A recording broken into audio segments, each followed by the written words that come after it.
sent us this message. Yeah, so for those of you in the back, I'll say this.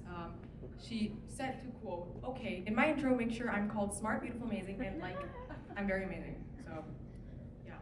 So, first you need to know two things about our next speaker, Surgeon.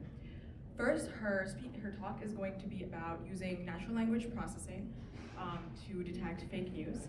And second, she runs the monthly traditions, like the costumes for our cohort.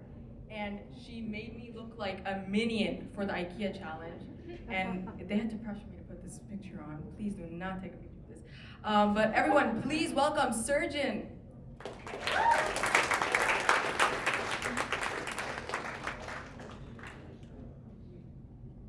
Hi guys, my name is Surgeon, I'm 16, and alongside making people dress like minions, I also spent the majority of the past 10 months working in natural language processing, which is the overlap between linguistics and artificial intelligence.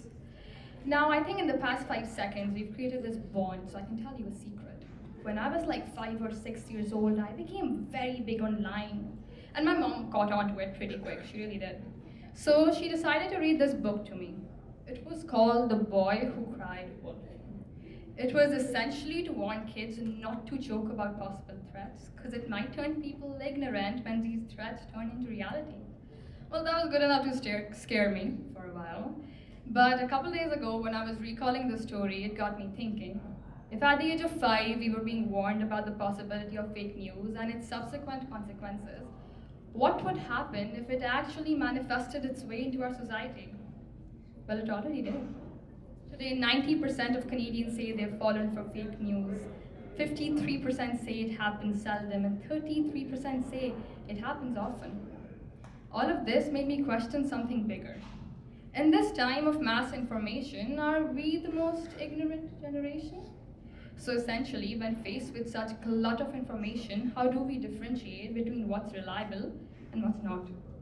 Well, that's too much work for us, so I decided to make a machine do it for us. I made an AI model which would detect fake news from real ones. More specifically, I used classification techniques and frequency vectorizers to predict whether a news article, based on its author and title, is reliable or not. Now, the process can be broken down into 4 very basic steps. The first one is getting the actual data set, which for me was thousands of articles with information such as their title, their author, and the actual text. Then we pre-process the data so our computers can actually understand it. We feed it to a machine learning algorithm, which can finally make predictions on whether it's reliable or not. Okay, let's break down pre-processing. To do so, let's look at a text my mother sent me a couple days ago. Do you want to have breakfast? Let's compare it to a text I sent her this morning. Want breakfast? Now my mother calls this improper, immature, and lack of proper grammar. I call it pre-processing because that's basically what it is. We start off by breaking the sentence down into tokens through a process called tokenization. We then remove all capital letters and punctuation, followed by removing stop words. You see, stop words were not adding anything to the actual sentence in the first place. They were just making it flow better. Finally, if need be, we perform stemming, which reduces words down to their root form. Now, our data set is pretty clean, but our computers still cannot understand this. You see, computers understand 0 and 1 binary digits, and humans have 6,500 different languages. Yeah, we're complex. So to fix this, I use something called a term frequency and inverse document frequency vectorizer. So in term frequency, we calculate the number of times a word appears in a document. The higher the count, the more important it is. So if I was to text my mother, I want breakfast, I really want breakfast, please give me breakfast, hopefully she would give me breakfast.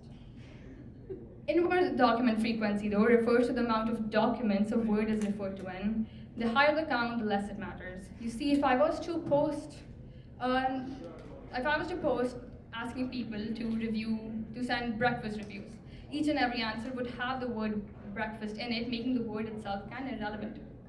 So what TF idea vectorizers do is convert words into meaningful representation of numbers using frequency, which can then be used to fit machine learning algorithms, which is exactly what I did next.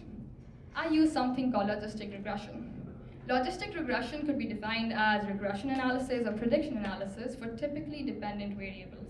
Yeah, that sounds complex. Bear with me, guys, come. Think of Willy Wonka's educated aggregator. What it did was differentiate between a good egg and a bad egg. In doing so, it weighed out some probabilities of each egg being good or bad, and based on those probabilities, a prediction was made. So, logistic regression is the math that serves as the foundation of Willy Wonka's educated aggregator. See, it's beautiful now.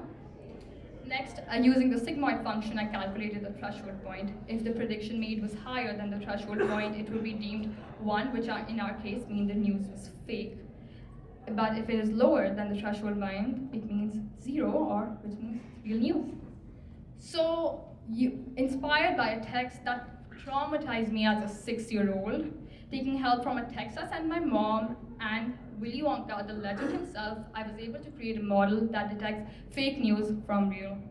But that barely scratches the surface of what NLP can really do, whether it be sentiment analysis or social media monitoring or chat boxes or language translation.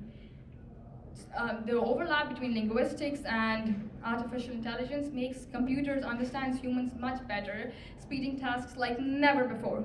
Now you can go online and read all about it, and you don't have to worry about the articles being fake. Thank you.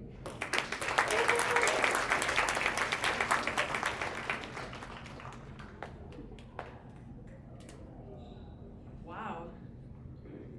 What a mind-blowing